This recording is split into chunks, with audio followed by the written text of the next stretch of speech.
because you will dislodge that thread, and we don't want that thread to dislodge. What I need to do now is I'm actually going to mount it with double-sided foam tape, which will just give it a little bit of height, which will just finish it off. So turning my image over, pop that one away, I don't need that. Double-sided foam tape.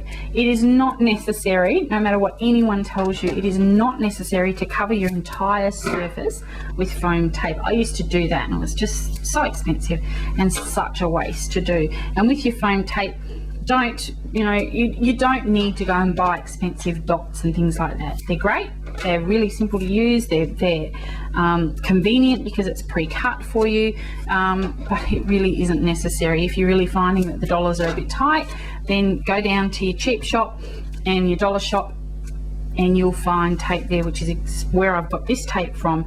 And I'm putting a decent sized piece in each corner. As you can see, I'm going to put just a small piece in the middle of those longer sides and then a piece on the edge as well. Now on the longer sides, I'm actually going to cut this piece of tape in half because I just want it a little narrower for the longer sides. What we'll do is we'll put one down the center of each of those longer sides there, and then I'm just going to place a piece in the center and a little piece at each end just to give it a little bit of, because it will bend in the middle, okay? So you just need to place it, pick up my scissors, not stab myself. I'll be able to place that there, little piece in the middle just for a little bit of edge, and there we go. If you want to just use long pieces, go for it. I find, as I said, it's not necessary, so I'm just going to peel that tape off of this, the backing paper, and mount it onto our card, and there you go. Now, don't be frightened to try different stamps. Arty-farty stamps look absolutely fabulous with this technique. You can use any colour pad. It doesn't have to be the colours that we've used here today. It's really easy to get, start thinking that you can only do whatever you've been demonstrated with. And if you can get yourself out of that thinking and into going, what else can I do? Experiment. See what you can do with it, because you'll be really, really amazed at what you can do with what you've got already in your house. So once again, we're just going to find where this needs to be settled on the card and make sure that we've got it well lined up, and put it on, press it down firmly all the way over, get rid of our rubbish out of there so you can actually see what we've got, and there you go, we have a card really nicely finished off. And that's it. You can cut your corners, you can sponge the edges, you can do much more to that if you'd like to, but for today that's how we're going to leave it.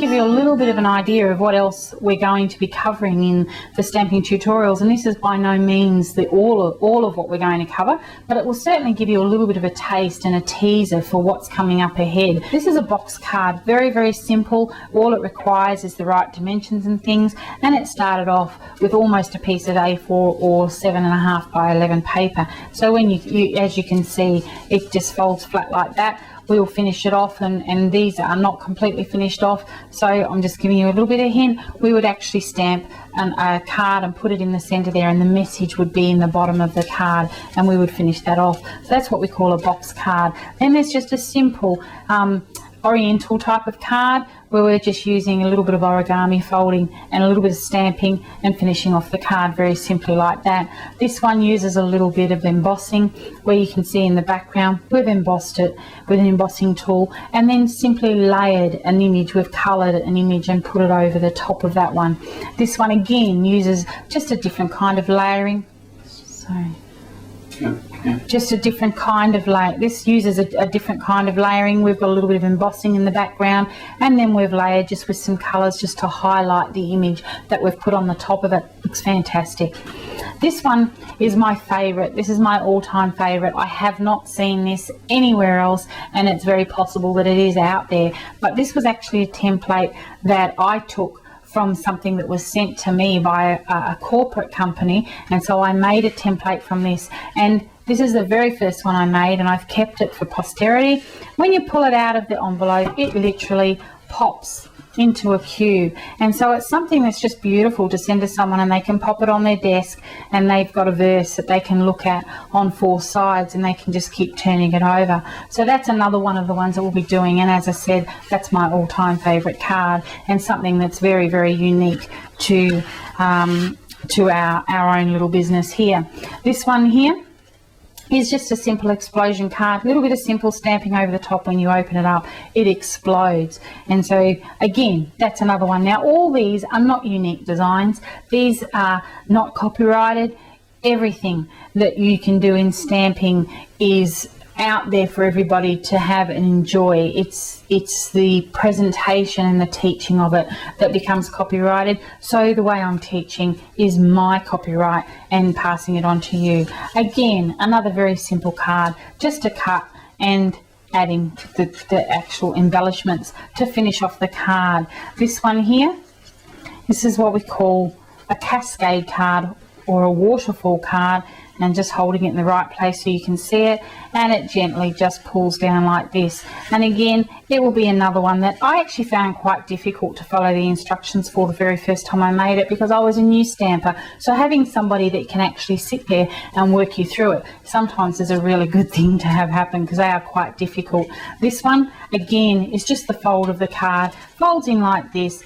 And again, it's all about the templates. And so with the DVDs that we are producing, you will have access to these templates, and all you'll need to do is be able to print them off and do it. Again, this one is one form of shattered glass or stained glass on acetate, and it looks beautiful with a little bit of stitching. So we'll be going through all of those techniques. This one is a revolving door card, and it's just a simple cut on the card. But once again, it's just the finesse of being able to finish it off so that it looks nice and classy.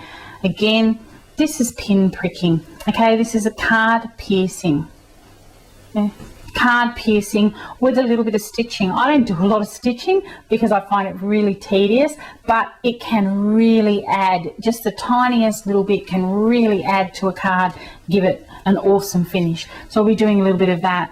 Again, this is a hexagon folded card, and it just opens up. So that's the card that we have to start with, and just by folding those pieces all the way around, and I just have to go around and do it all in the right way, we put those cards in there. Just got to get the right one out, and it puts together like that. Here we go, we've got a variation of the original grid technique. I like a little bit of variation. Once again, adding a little bit of thread to that really gives it a nice classy finish. This is a never-ending card. It starts off like this, we fold it this way, and we end up with the pictures there. Then we turn it, we fold it this way, and then we have another design, and we fold it this way, and we're back there, and then we come back to the beginning of the card, and it just continues to fold on and on and on. Looks great. And again, this is a favorite of mine. This is a stained glass technique with glitter, and it just looks magnificent with a little bit of thread over the top. What better card could you want to be able to send to somebody? It is just beautiful. So that's just a little bit of a teaser, tantalizing teaser for you to know what's coming up ahead. So just keep an eye out, look for us, we will be around, and I'll really look forward to the next session that we have to be able to sit down and stamp together.